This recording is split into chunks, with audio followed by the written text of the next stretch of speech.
네, 오늘은 21일 기도와 금식 3일째가 됩니다.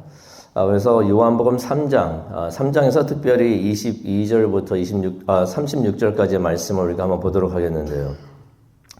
그런 생각이 듭니다. 우리가 살고 있는 이 사회, 뭐든지 뭘 하든지 크게 되는 것을 좋아하는 것 같습니다.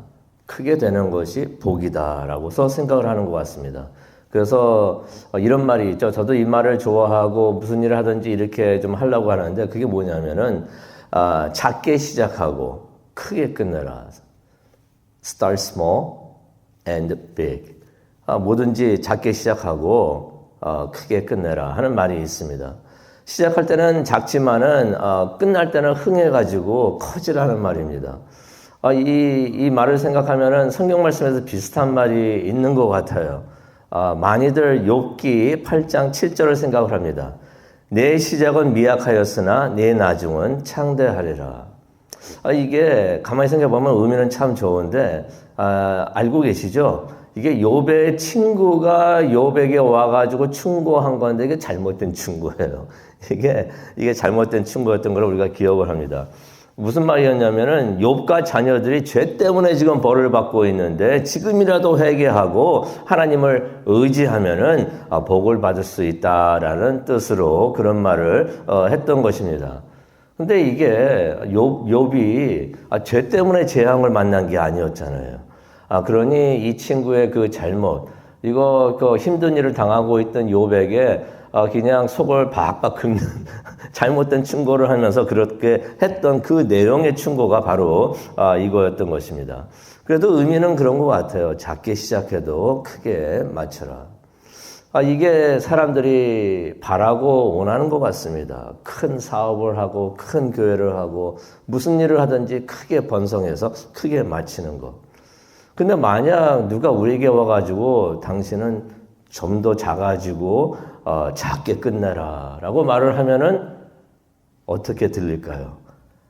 계속해서 너는 작아지고 계속해서 너는 작아지고 작게 끝내라.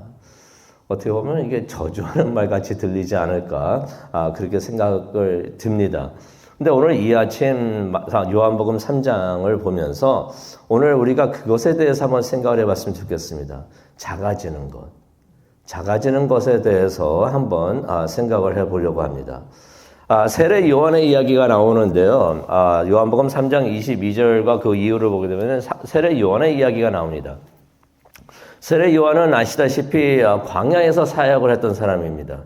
낙타 털로 만든 옷을 입고 있었고요. 메뚜기와 석청을 먹으면서 예언을 하고 그런 사역을 했던 사람이었습니다. 그러면서 이제 사람들에게 세례를 주었죠. 그래가지고 그에게 주어진 이름이 세례 요한이라고 불렸던 것입니다. 사람들이 세례 요한 하면서 불렀던 것이에요. 근데 그렇게 이렇게 사역을 하고 있었던 세례 요한, 세례를 주면서 많은 사람들에게 회개도 또 선포하면서 그렇게 사역을 하고 있었는데 이 사역이 대박이 납니다. 이 사역이 대박이 나가지고 많은 사람들이 그를 찾아오고 그가 가는 곳마다 많이 몰렸던 것을 우리가 성경을 통해서 봅니다. 많은 사람들이 와가지고 세례받기를 원했던 것이에요. 세례 요한이 세례를 주는데는 요한으로부터 세례를 받겠다 하면서 많은 사람들이 몰려들었던 것입니다. 그래서 이제 요한의 대표적인 사역이 세례였던 것이에요. 어떻게 본다면은 세례 요한의 대표 상품 사역이 세례였던 것입니다. 근데 하루는 그의 제자들이 무척이나 언짢아하는 사건이 터집니다. 무슨 내용이었냐면은 예수님이 사역을 새롭게 시작을 하시는데 예수님이 갑자기 자기 제자들과 함께 유대 지방에 오셔가지고 22절에 보니까 거기서 세례를 주기 시작을 하셨다는 것이에요.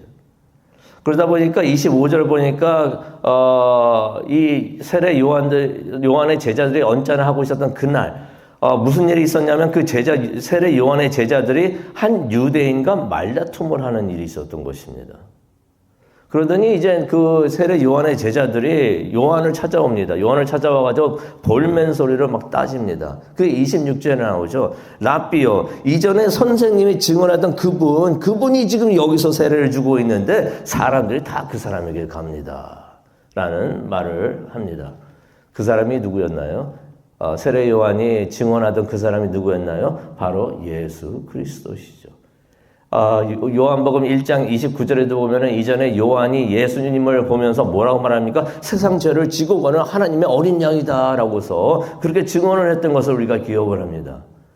근데 문제는 무엇이냐면은 예수 그리스도가 제자들이 말하는 게 그가 바로 우리 옆에 와가지고 바로 옆에 와가지고 세례를 주고 있습니다라고 말을 하는 것입니다. 근데 그게 또 너무 잘 되고 있어요. 그래가지고 많은 사람들이 예수님에게 몰린다고 말을 하고 있는 것입니다. 아마 그 요한의 제자들이 좀 전에 어떤 한 유대인하고 말다툼하고 있었다고 그랬잖아요. 그게 아마 그래서 싸우지 않았는가. 그 유대인이 그 있었었는데 아마 어쩌면은 이렇게 표현하면 좀 그렇지만은 단골이었어요. 우리 가게에 잘 오고 있었던 그런 사람이었는데 갑자기 옆집으로 간다는 거예요. 옆집에서 똑같이 세례를 주고 있는데 그곳으로 간다고 하니까 아마 말다툼을 하고 있었지 않았는가 그렇게 생각이 듭니다. 요한의 제자들이 화가 난 게 가만히 생각해 보면 이해도 됩니다. 만약에 어떤 지역에서 식당을 하고 있는데 갑자기 어떤 사람이 와서 바로 옆에서 식당을 여는 거예요. 근데 같은 종류의 식당입니다. 그렇게 한다면은 어떻겠습니까? 화가 나겠죠. 실제로 제가 동부에 있었을 때 제가 있었던 지역에서 그런 일이 일어났던 것입니다. 그러면서 이제 저 교인 식당 하시는 분이 계시는데 그분이 관련이 돼가지고 그게 한 시끌시끌하고 또 힘들어하시는 것을 옆에서 봤는데 옆에서 그 뭐 조그마한 그 한국 커뮤니티에 있는 데인데 한 지역에서 식당을 하는데 바로 옆집에 누가 오더니 똑같이 한국 식당을 열었던 것이에요. 결국 그래가지고 서로 막 다툼을 하다가 한 식당이 결국 거기를 떠나는 것을 봤는데 바로 그런 일이 지금 일어났다는 것입니다. 요한의 제자들 뭘 말하고 있습니까? 우리 주 상품 사역이 세례인데 예수라는 사람이 당신이 얘기하고 있었던 그 예수라는 사람이 바로 우리 곁에 와가지고 똑같은 사역을 하고 있습니다 라고서 말을 하고 있는 것입니다. 게다가 그가 하는 사역이 잘 되고 있어요. 잘 되고 있어. 무슨 말입니까? 우리는 우리 손님들을 지금 잃고 있습니다 라는 뜻의 의미의 말을 하고 있었던 것입니다. 그런데 이 말을 듣고 있었던 요한이, 세례 요한이 가만히 듣고 있다가 말을 하는데 이게 세례 요한의 제자들의 입장에서는 참 답답한 말이다 라고 생각될 수 있는 말을 합니다. 27절에 나오죠. 하늘에서 주시지 않으면은 사람은 아무것도 받을 수가 없다. 무슨 말입니까? 만약 사람들이 예수님께로 몰리고 있고 예수님의 사역이 번창하고 있다면 그게 하늘의 뜻이라는 것이 하나님의 계획이고 하나님의 뜻이라는 것입니다. 그러면서 요한이 28절에 이런 말을 합니다. 나는 그리스도가 아니다. 이 말은 무슨 말입니까? 저 예수, 저 사람이 그리스도다라고 말을 하는 것입니다. 그러면서 30절에 이런 말을 합니다. 그는 흥해야 하고 나는 쇠해야 한다. 무슨 말입니까? 그가 더 커져야 하고 나는 더 작아져야 한다. 그가 나보다 더 잘 돼야 한다는 말을 합니다. 하나님이 잘 되는 거, 그거 맞는 말인 것 같은데. 근데 우리가 평소에 이렇게 생각을 하고 있나요? 생각을 가만히 솔직히 생각을 해보면은 우리는 이렇게 생각을 안 하는 것 같습니다. 우리는 어떻게 생각을 해야 됩니까? 내가 커져야 되는데. 내가 커져야지 하나님도 커지는데. 내가 잘 되고, 내가 더 알려져야 되고, 내가 더 커져야지 하나님도 더 커질 수가 있는데 잘 되고 흥하는 길인데 내가 커져야 하는데 라고 우리는 생각을 하고 있지 않습니까?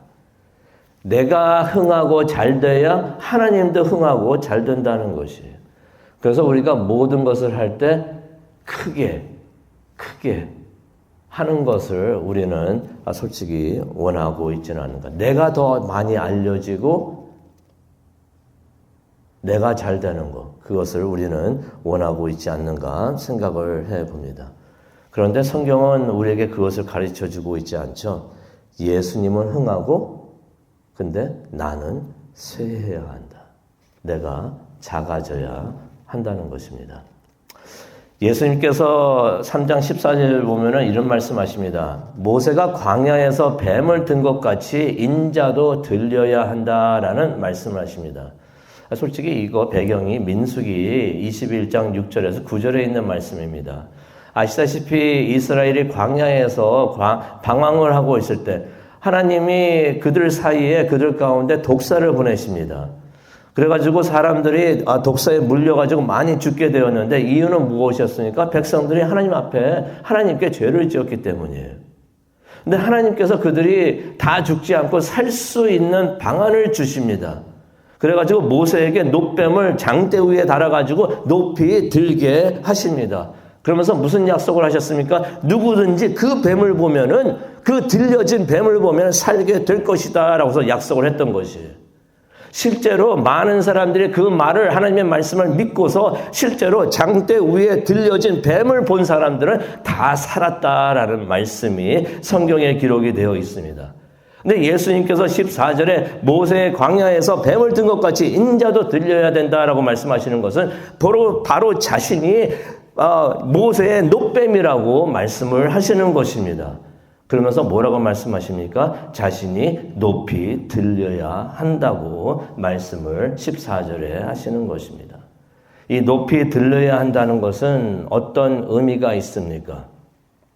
십자가의 죽음을 의미를 합니다. 십자가에 달려서 높이 들리시는 것도 그런 의미도 있지만은 또 어떤 의미도 있습니까? 그 일을 통하여 예수님께서 모든 영광과 존귀를 받아야 한다는 그러한 의미도 있는 것입니다.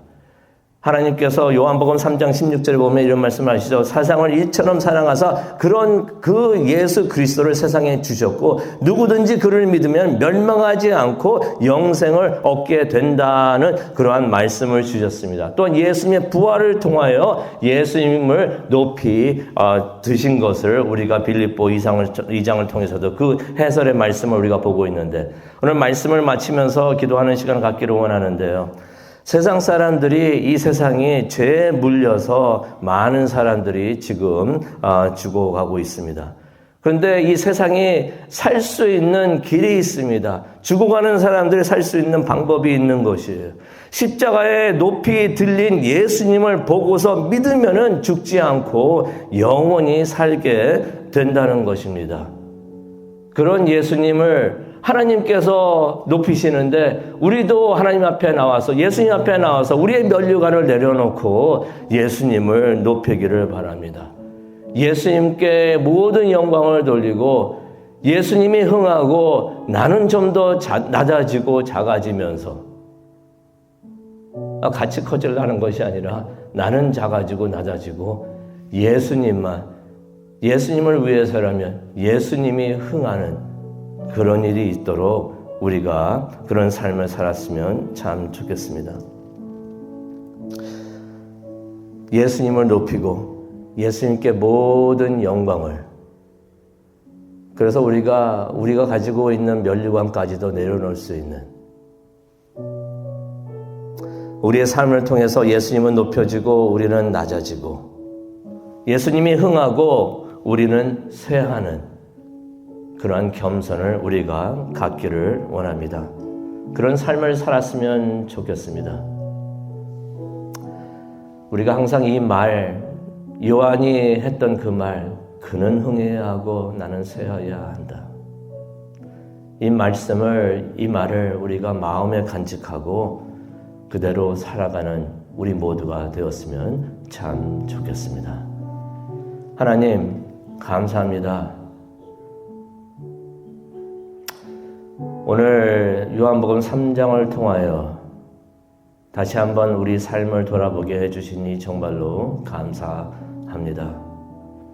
요한이 2000년 전에 했던 그 말, 우리에게 큰 울림이 있게 하여 주시옵소서. 그 말을 따라 사는 우리 모두가 되게 하여 주시옵소서. 예수님을 흥하고 우리는 기뻐하며 쇠하기를 주저앉는 우리 모두가 되게 하여 주시옵소서. 모든 영광과 존귀, 모든 찬양 다 하나님께 돌아가고 예수님께 돌아가고 예수님께서 높이 들리는 그러한 하나님의 뜻이 우리의 삶을 통해서 이루어지게 하나님 우리의 마음을 인도하여 주시옵소서. 하나님 그것을 위해서 기도하는 이 시간이 되기를 원합니다. 우리의 기도를 주관하여 주시옵소서. 예수님의 이름으로 기도합니다.